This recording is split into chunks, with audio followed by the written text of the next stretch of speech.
श्री परमात्मने नमः। यथार्थ गीता श्रीमद् भगवद गीता अथ त्रयोदशो अध्यायः।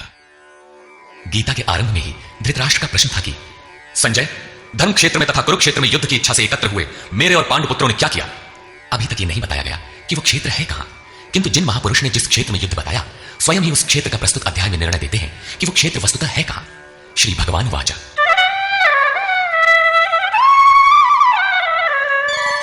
इदं शरीरं कौन्तेय क्षेत्रमित्यभिधीयते एतद्यो वेत्ति तं प्राहुः क्षेत्रज्ञ इति तद्विदः।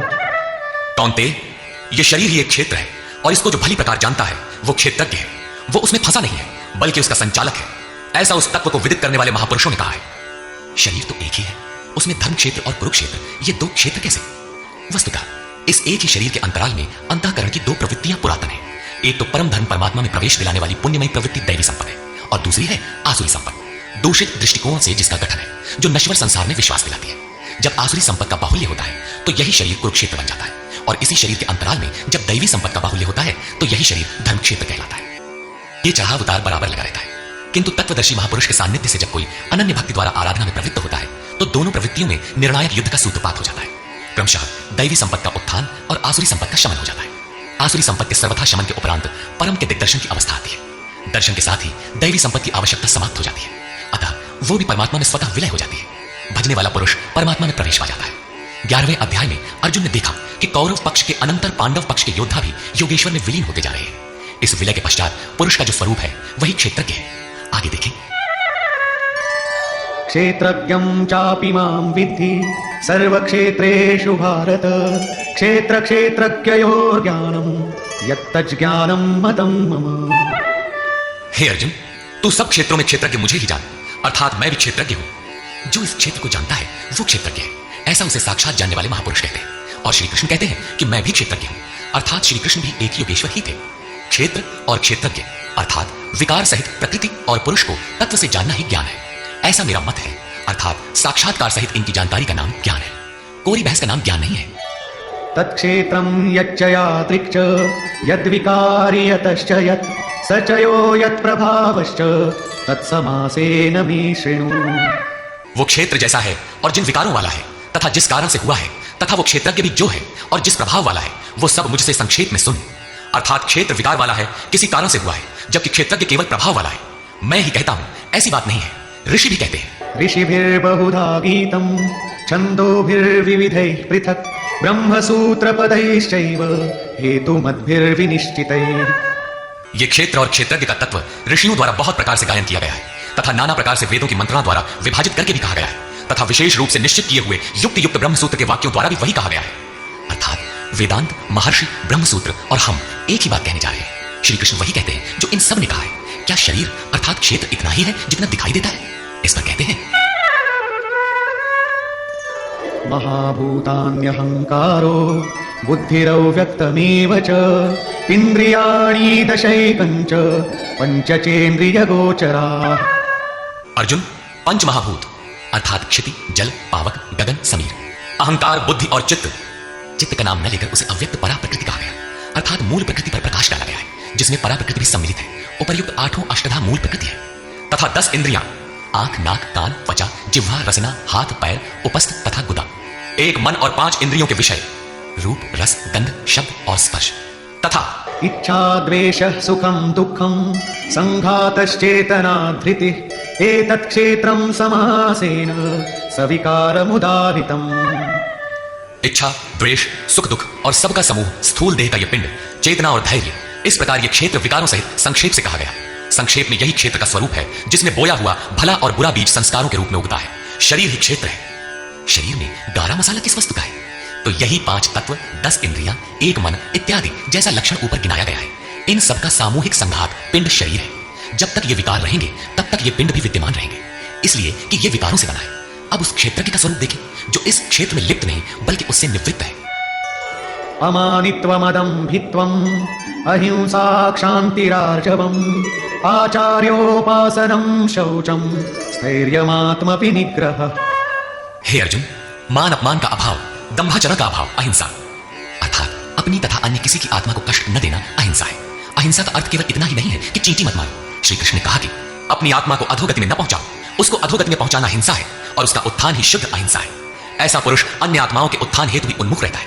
हाँ, इसका आरंभ किसी को ठेस न पहुंचाने से होता है, यह उसी का एक अंग प्रत्यंग है। अतः अहिंसा, क्षमा भाव, मन वाणी की सरलता, आचार्योपासना अर्थात श्रद्धा भक्ति सहित सद्गुरु की सेवा और उनकी उपासना, पवित्रता, अंतःकरण की स्थिरता, मन और इंद्रियों सहित शरीर का निग्रह और इंद्रियार्थेषु वैराग्यम अनहंकार एव च जन्म मृत्यु जरा व्याधि दुख दोषानुदर्शनम।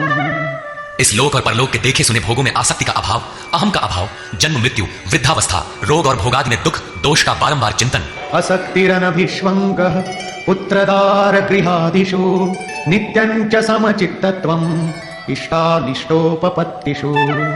पुत्र, स्त्री, धन और गृहादि में आसक्ति का अभाव, प्रिय तथा अप्रिय की प्राप्ति में चित्त का सदैव सम रहना। मयि चानन्ययोगेन भक्तिरव्यभिचारिणी विविक्तदेशसेवित्वम् अरतिर्जन संसरी। मुझ में अनन्य योग से, श्री कृष्ण एक योगी थे अर्थात ऐसे किसी महापुरुष में अनन्य योग अर्थात योग के अतिरिक्त अन्य कुछ भी स्मरण न करते हुए अव्यभिचारिणी भक्ति अर्थात इष्ट के अतिरिक्त किसी चिंतन का न आना, एकांत स्थान का सेवन, मनुष्यों के समूह में रहने की आसक्ति का न होना तथा अध्यात्म ज्ञान नित्यत्वम् तत्वज्ञानार्थ दर्शनम् एतज्ज्ञानमिति प्रोक्तम् अज्ञानम् यदतोऽन्यथा। आत्मा के आधिपत्य वाले ज्ञान में एक रस स्थिति और तत्व ज्ञान के अर्थ स्वरूप परमात्मा का साक्षात्कार, यह सब तो ज्ञान है और इससे जो विपरीत है वो सब अज्ञान है। ऐसा कहा गया है। उस परम तत्व परमात्मा के साक्षात्कार के साथ मिलने वाली जानकारी का नाम ज्ञान है। अध्याय 4 में उन्होंने कहा कि यज्ञ की पूर्ति में यज्ञ जिसे शेष छोड़ता है उस ज्ञानामृत का पान करने वाला सनातन ब्रह्म में प्रवेश पा जाता है। अतः ब्रह्म के साक्षात्कार के साथ मिलने वाली जानकारी ज्ञान है। यहां भी वही कहते हैं कि तत्व स्वरूप परमात्मा के साक्षात्कार का नाम ज्ञान है। इसके विपरीत सब अज्ञान है। अमानित्व इत्यादि उपर्युक्त लक्षण इस ज्ञान के पूरक है। यह प्रश्न पूरा हुआ। ज्ञेयं यत्तत् प्रवक्ष्यामि यज्ञात्वामृतमश्नुते अनादिमत्परं ब्रह्म न सत्तन्नासदुच्यते। अर्जुन, जो जानने योग्य है तथा जिसे जानकर मरण धर्मा मनुष्य अमृत तत्व को प्राप्त होता है उसे अच्छी प्रकार कहूंगा। वो आदि रहित परम ब्रह्म न सत कहा जाता है और न असत ही कहा जाता है, क्योंकि जब तक वो अलग है तब तक वो सत है और जब मनुष्य उसमें समाहित हो गया तो कौन किससे कहे, एक ही रह जाता है, दूसरे का भान नहीं। ऐसी स्थिति से वो ब्रह्म न सत है न असत है, बल्कि जो स्वयं सहज है वही है। सर्वतः पाणिपादं तत् सर्वतोक्षिशिरोमुखं सर्वतः श्रुतिमल्लोके सर्वमावृत्य तिष्ठति। वो ब्रह्म सब ओर से हाथ पैर वाला, सब ओर से नेत्र, सिर और मुख वाला तथा सब ओर से श्रोत्र वाला है, सुनने वाला है, क्योंकि वो संसार में सबको व्याप्त करके स्थित है। सर्वेन्द्रिय गुणाभासं सर्वेन्द्रिय विवर्जितम् असक्तं सर्वभृच्चैव निर्गुणं गुणभोक्तृ च। वो संपूर्ण इंद्रियों के विषयों को जानने वाला है, फिर भी सब इंद्रियों से रहित है।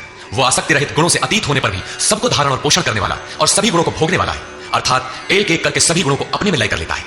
जैसा श्री कृष्ण कह आए कि यज्ञ और तपों को भोगने वाला मैं हूं, अंत में संपूर्ण गुण मुझ में विलय हो जाते हैं। बहिरन्तश्च भूतानाम् अचरं चरमेव च सूक्ष्मत्वात् तदविज्ञेयं दूरस्थं चान्तिके च तत्। वो ब्रह्म सभी जीवधारियों के बाहर भीतर परिपूर्ण है। चर और अचर रूप भी वही है। सूक्ष्म होने से वो दिखाई नहीं पड़ता, अविज्ञेय है, मन इंद्रियों से परे है तथा अति समीप और दूर भी वही है। अविभक्तं च भूतेषु विभक्तमिव च स्थितं भूतभर्तृ च तज्ज्ञेयं ग्रसिष्णु प्रभविष्णु च। अविभाज्य होकर भी वो संपूर्ण चराचर भूतों में अलग अलग के सदृश प्रतीत होता है। वो जानने योग्य परमात्मा समस्त भूतों को उत्पन्न करने वाला, भरण और पोषण करने वाला और अंत में संहार करने वाला है। यहां बाह्य और आंतरिक दोनों भावों की ओर संकेत किया गया है। जैसे बाहर जन्म और भीतर जागृति, बाहर पालन और भीतर योगक्षेम का निर्वाह, बाहर शरीर का परिवर्तन और भीतर सर्वस्व का विलय, अर्थात भूतों की उत्पत्ति के कारणों का लय और उस लय के साथ ही अपने स्वरूप को प्राप्त हो जाता है। ये सब उसी ब्रह्म के लक्षण है। ज्योतिषामपि तज्ज्योतिः तमसः परमुच्यते ज्ञानं ज्ञेयं ज्ञानगम्यं हृदि सर्वस्य विष्टितम्। वो ज्ञेय ब्रह्म ज्योतियों का भी ज्योति है, तम से अति परे कहा जाता है। वो पूर्ण ज्ञान स्वरूप है, पूर्ण ज्ञाता है, जानने योग्य है और ज्ञान द्वारा ही प्राप्त होने वाला है। साक्षात्कार के साथ मिलने वाली जानकारी का नाम ज्ञान है। ऐसी जानकारी द्वारा ही उस ब्रह्म का प्राप्त होना संभव है। वो सबके हृदय में स्थित है, उसका निवास स्थान हृदय है, अन्यत्र ढूंढने पर वो नहीं मिलेगा। अतः हृदय में ध्यान तथा योगाचरण द्वारा ही उस ब्रह्म की प्राप्ति का विधान है। इति क्षेत्रं तथा ज्ञानं ज्ञेयं चोक्तं समासतः मद्भक्त एतद्विज्ञाय मद्भावायोपपद्यते। हे अर्जुन, बस इतना ही क्षेत्र ज्ञान तथा जानने योग्य परमात्मा का स्वरूप संक्षेप में कहा गया है। इसे जानकर मेरा भक्त मेरे साक्षात स्वरूप को प्राप्त होता है। अभी तक योगेश्वर श्री कृष्ण ने जिसे क्षेत्र कहा था उसी को प्रकृति, और जिसे क्षेत्रज्ञ कहा था उसी को अब पुरुष शब्द से इंगित करते हैं। प्रकृतिं पुरुषं चैव विद्यनादि उभावपि विकारांश गुणांश्चैव विद्धि प्रकृति संभवान्। ये प्रकृति और पुरुष दोनों ही अनादि जान, ऐसा संपूर्ण विकार तथा त्रिगुण प्रकृति से ही उत्पन्न हुए जान। कार्यकरण कर्तृत्वे हेतुः प्रकृतिरुच्यते पुरुषः सुख दुःखानां भोक्तृत्वे हेतुरुच्यते। कार्य और करण अर्थात जिसके द्वारा कार्य किए जाते हैं, विवेक, वैराग्य इत्यादि, तथा अशुभ कार्य होने में काम, क्रोध इत्यादि करण है। उनको उत्पन्न करने में हेतु प्रकृति कही जाती है, और यह पुरुष सुख दुखों को भोगने में कारण कहा जाता है। प्रश्न उठता है कि क्या वो भोगता ही रहेगा या इससे कभी छुटकारा भी मिलेगा? जब प्रकृति पुरुष दोनों ही अनादि है तब कोई उनसे छूटेगा कैसे? इस पर कहते हैं, पुरुषः प्रकृतिस्थो हि भुङ्क्ते प्रकृतिजान् गुणान् कारणं गुणसङ्गोऽस्य सदसद्यो निजन्मसु। प्रकृति के बीच में खड़ा होने वाला पुरुष ही प्रकृति से उत्पन्न हुए गुणों के कार्य रूप पदार्थों को भोगता है, और इन गुणों का संग ही इस जीवात्मा के अच्छी तथा बुरी योनियों में जन्म लेने का कारण है। यह कारण अर्थात प्रकृति के गुणों का संग समाप्त होने पर ही जन्म मृत्यु से मुक्ति मिलती है। अब उस पुरुष पर प्रकाश डालते हैं कि वो किस प्रकार प्रकृति में खड़ा है। उपद्रष्टानुमन्ता च भर्ता भोक्ता महेश्वरः परमात्मेति चाप्युक्तो देहेऽस्मिन् पुरुषः परः। वो पुरुष उपद्रष्टा, हृदय देश में बहुत ही समीप, हाथ पांव मन जितना आपके समीप है उससे भी अधिक समीप दृष्टा के रूप में स्थित है। उसकी प्रकाश में आप भला करें बुरा करें उसे कोई प्रयोजन नहीं है। वो साक्षी के रूप में खड़ा है। साधना का सही क्रम पकड़ में आने पर पथिक कुछ ऊपर उठा, उसकी ओर बढ़ा तो दृष्टा पुरुष का क्रम बदल जाता है। वो अनुमंता अनुमति प्रदान करने लगता है, अनुभव देने लगता है। साधना द्वारा और समीप पहुंचने पर वही पुरुष भर्ता बनकर भरण पोषण करने लगता है, जिसमें आपके योगक्षेम की भी व्यवस्था कर देता है। साधना और सूक्ष्म होने पर वही भोक्ता हो जाता है। भोक्तारम यज्ञ तपसाम, यज्ञ तप जो कुछ भी बन पड़ता है सबको वो पुरुष ग्रहण करता है, और जब ग्रहण कर लेता है उसके बाद वाली अवस्था में महेश्वर, महान ईश्वर के रूप में परिणत हो जाता है। वो प्रकृति का स्वामी बन जाता है, किंतु अभी कहीं प्रकृति जीवित है तभी उसका मालिक है।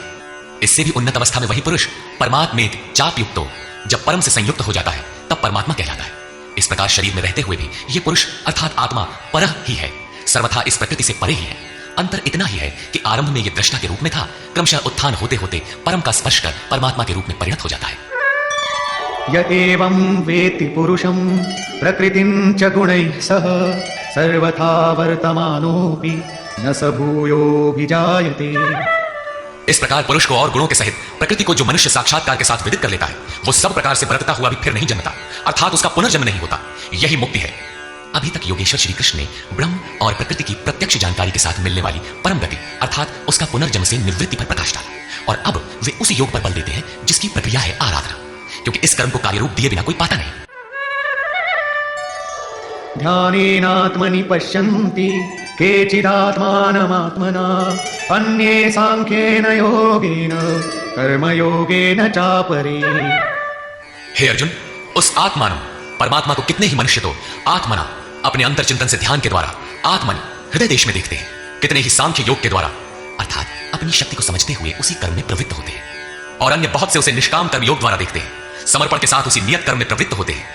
प्रस्तुत श्लोक में मुख्य साधन है ध्यान। उस ध्यान में प्रवृत्त होने के लिए सांख्य योग और निष्काम कर्म योग दो धाराएं। अन्ये त्वेवमजानन्तः श्रुत्वान्येभ्य उपासते तेऽपि चातितरन्त्येव मृत्युं श्रुतिपरायणा।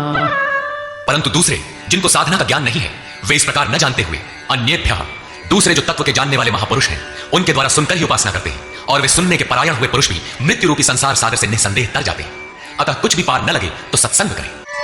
यावत् संजायते किंचित सत्वं स्थावर जंगमं क्षेत्र क्षेत्रज्ञ संयोगात् तद्विद्धि भरतर्षभ। हे अर्जुन, यावन मात्र जो कुछ भी स्थावर जंगम वस्तुएं उत्पन्न होती है उन संपूर्ण को तू क्षेत्र और क्षेत्रज्ञ के संयोग से ही उत्पन्न हुई जान। प्राप्ति कब होती है? इस पर कहते हैं समं सर्वेषु भूतेषु तिष्ठन्तं परमेश्वरं विनश्यत्स्व विनश्यन्तं यः पश्यति स पश्यति। जो पुरुष विशेष रूप से नष्ट होते हुए चराचर सभी भूतों में नाश रहित परमेश्वर को संभाव से स्थित देखता है, वही यथार्थ देखता है, अर्थात उस प्रकृति के विशेष रूप से नष्ट होने पर ही वो परमात्मा स्वरूप है, इससे पहले नहीं। इसी पर पीछे अध्याय 8 में भी कहा था, भूत भावोद्भव करो विसर्ग कर्म संज्ञिता। भूतों के वे भाव जो भले अथवा बुरे कुछ भी संस्कार संरचना करते हैं, उनका मिट जाना ही कर्मों की पराकाष्ठा है। उस समय कर्म पूर्ण है। वही यहां भी कहते हैं कि जो चराचर भूतों को नष्ट होते हुए और परमेश्वर को समभाव से स्थित देखता है, वही सही देखता है। समं पश्यन् हि सर्वत्र समवस्थितमीश्वरं न हि नस्त्यात्मनात्मानं ततो याति परां गतिम्।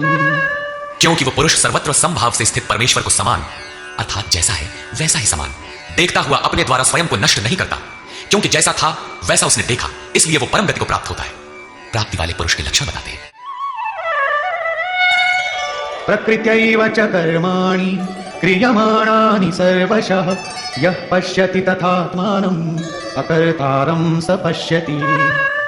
जो पुरुष संपूर्ण कर्मों को सब प्रकार से प्रकृति द्वारा ही किया जाता देखता है, अर्थात जब तक प्रकृति है तभी तक कर्मों का होना देखता है, तथा आत्मा को अकर्ता देखता है, वही यथार्थ देखता है। यदा भूत पृथक् भावम् एकस्थमनुपश्यति तत एव च विस्तारम् ब्रह्म संपद्यते तदा। जिस काल में मनुष्य भूतों के न्यारे न्यारे भावों में एक परमात्मा को प्रवाहित स्थित देखता है तथा उस परमात्मा से ही संपूर्ण भूतों का विस्तार देखता है, उस समय वो ब्रह्म को प्राप्त होता है। जिस क्षण यह अवस्था आ गई उसी क्षण वो ब्रह्म को प्राप्त होता है। ये लक्षण भी स्थित प्रज्ञ महापुरुष का ही है। अनादित्वान् निर्गुणत्वा परमात्मायमव्ययः शरीरस्थोऽपि कौन्तेय न करोति न लिप्यते। कौन्तेय, अनादि होने से और गुणातीत होने से ये अविनाशी परमात्मा शरीर में स्थित होते हुए भी वास्तव में न करता है और न लिप्त ही होता है। किस प्रकार? यथा सर्वगतं सौक्ष्म्यात् आकाशं नोपलिप्यते सर्वत्रावस्थितो देहे तथात्मानोपलिप्यते। जिस प्रकार सर्वत्र व्याप्त हुआ आकाश सूक्ष्म होने के कारण लिप्त नहीं होता, ठीक वैसे ही सर्वत्र देह में स्थित हुआ भी आत्मा गुणातीत होने के कारण देह के गुणों से लिप्त नहीं होता। आगे कहते हैं, यथा प्रकाशयत्येकः कृत्स्नं लोकमिमं रविः क्षेत्रं क्षेत्री तथा कृत्स्नं प्रकाशयति भारत। अर्जुन, जिस प्रकार एक ही सूर्य संपूर्ण ब्रह्मांड को प्रकाशित करता है, उसी प्रकार एक ही आत्मा संपूर्ण क्षेत्र को प्रकाशित करता है। अंत में निर्णय देते हैं, क्षेत्र क्षेत्रज्ञयोरेवम् अंतरं ज्ञान चक्षुषा भूत प्रकृति मोक्षं च ये विदुर्यान्ति ते परम्। इस प्रकार क्षेत्र और क्षेत्रज्ञ के भेद को तथा विकार सहित प्रकृति से छूटने के उपाय को जो ज्ञान रूपी नेत्र द्वारा देख लेते हैं, वे महात्मा जन पर ब्रह्म परमात्मा को प्राप्त होते हैं। अर्थात क्षेत्र क्षेत्रज्ञ को देखने की आंख ज्ञान है और ज्ञान साक्षात्कार का ही पर्याय है। निष्कर्ष, गीता के आरंभ में धर्म क्षेत्र कुरुक्षेत्र का नाम तो लिया गया, किंतु वह क्षेत्र वस्तुतः है कहां? वह स्थल बताना शेष था, जिसे स्वयं शास्त्रकार ने प्रस्तुत अध्याय में स्पष्ट किया। कौन्तेय, यह शरीर ही एक क्षेत्र है। जो इसको जानता है वह क्षेत्रज्ञ है। वह इसमें फंसा नहीं बल्कि निर्लेप है, इसका संचालक है। अर्जुन, संपूर्ण क्षेत्रों में मैं भी क्षेत्रज्ञ हूं, अन्य महापुरुषों से अपनी तुलना की। इससे स्पष्ट है कि श्री कृष्ण भी एक योगी थे, क्योंकि जो जानता है वह क्षेत्रज्ञ है, ऐसा महापुरुषों ने कहा है। मैं भी क्षेत्रज्ञ हूं, अर्थात अन्य महापुरुषों की तरह मैं भी हूं। उन्होंने क्षेत्र जैसा है जिन विकारों वाला है तथा क्षेत्रज्ञ जिन प्रभावों वाला है उस पर प्रकाश डाला। मैं ही कहता हूं ऐसी बात नहीं है, महर्षियों ने भी यही कहा है। वेद के छंदों में भी उसी को विभाजित करके दर्शाया गया है। ब्रह्मसूत्र में भी वही मिलता है। शरीर अर्थात जो क्षेत्र है, क्या इतना ही है जितना दिखाई देता है? इसके होने के पीछे जिनका बहुत बड़ा हाथ है, उन्हें गिनाते हुए बताया कि अष्टधा मूल प्रकृति, अव्यक्त प्रकृति, 10 इंद्रियां और मन, इंद्रियों के 5 विषय, आशा, तृष्णा और वासना, इस प्रकार इन विकारों का सामूहिक मिश्रण यह शरीर है। जब तक ये रहेंगे तब तक शरीर किसी न किसी रूप में रहेगा ही। यही क्षेत्र है जिसमें बोया भला बुरा बीज संस्कार रूप में उगता है। जो इसका पार पा लेता है वह क्षेत्रज्ञ है। क्षेत्रज्ञ का स्वरूप बताते हुए उन्होंने ईश्वरीय गुणधर्मों पर प्रकाश डाला और कहा कि क्षेत्रज्ञ इस क्षेत्र का प्रकाशक है। उन्होंने बताया कि साधना के पूर्ति काल में परम तत्व परमात्मा का प्रत्यक्ष दर्शन ही ज्ञान है। ज्ञान का अर्थ है साक्षात्कार। इसके अतिरिक्त जो कुछ भी है अज्ञान है। जानने योग्य वस्तु है परात्पर ब्रह्म। वह न सत है न असत, इन दोनों से परे है। उसे जानने के लिए लोग हृदय में ध्यान करते हैं, बाहर मूर्ति रखकर नहीं। बहुत से लोग सांख्य माध्यम से ध्यान करते हैं, तो शेष निष्काम कर्मयोग समर्पण के साथ उसकी प्राप्ति के लिए उसी निर्धारित कर्म आराधना का आचरण करते हैं। जो उसकी विधि नहीं जानते वे तत्व स्थित महापुरुष के द्वारा सुनकर आचरण करते हैं, वे भी परम कल्याण को प्राप्त हो जाते हैं। अतः कुछ भी समझ में न आए तो उसके ज्ञाता महापुरुष का सत्संग आवश्यक है। स्थित प्रज्ञ महापुरुष के लक्षण बताते हुए योगेश्वर श्री कृष्ण ने कहा कि जैसे आकाश सर्वत्र सम रहता हुआ भी निर्लेप है, जैसे सूर्य सर्वत्र प्रकाश करते हुए भी निर्लेप है, ठीक इसी प्रकार स्थित प्रज्ञ पुरुष सर्वत्र सम ईश्वर को जैसा है वैसा ही देखने की क्षमता वाला पुरुष क्षेत्र से अथवा प्रकृति से सर्वथा निर्लेप है। अंत में उन्होंने निर्णय दिया कि क्षेत्र और क्षेत्रज्ञ की जानकारी ज्ञान रूपी नेत्रों द्वारा ही संभव है। ज्ञान, जैसा कि पीछे बताया गया, उस परमात्मा के प्रत्यक्ष दर्शन के साथ मिलने वाली जानकारी है। शास्त्रों को बहुत रटकर दोहराना ज्ञान नहीं, बल्कि अध्ययन तथा महापुरुष को उस कर्म को समझकर, उस कर्म पर चलकर मन सहित इंद्रियों के निरोध और उस निरोध के भी विलय काल में परम तत्व को देखने के साथ जो अनुभूति होती है, उसी अनुभूति का नाम ज्ञान है। क्रिया आवश्यक है। इस अध्याय में मुख्यतः क्षेत्रज्ञ का विस्तार से वर्णन किया गया। वस्तुतः क्षेत्र का स्वरूप व्यापक है। शरीर कहना तो सरल है, किंतु शरीर का संबंध कहां तक है? तो समग्र ब्रह्मांड मूल प्रकृति का विस्तार है। अनंत अंतरिक्षों तक आपके शरीर का विस्तार है। उनसे आपका जीवन ऊर्जस्वी है। उनके बिना आप जी नहीं सकते। यह भूमंडल, विश्व, जगत, देश, प्रदेश और आपका यह दिखाई देने वाला शरीर उस प्रकृति का एक टुकड़ा भी नहीं है। इस प्रकार क्षेत्र का ही इस अध्याय में विस्तार से वर्णन है। अतः ओम तत्सदिति श्रीमद्भगवद्गीता सूपनिषत्सु ब्रह्म विद्यायाम योग शास्त्रे श्री कृष्णार्जुन संवादे क्षेत्र क्षेत्रज्ञ विभाग योगो नाम त्रयोदशोऽध्यायः। इस प्रकार स्वामी अगणानंद कृत श्रीमद्भगवद्गीता के भाष्य यथार्थ गीता का 13वां अध्याय पूर्ण होता है। हरि ओम तत्सत।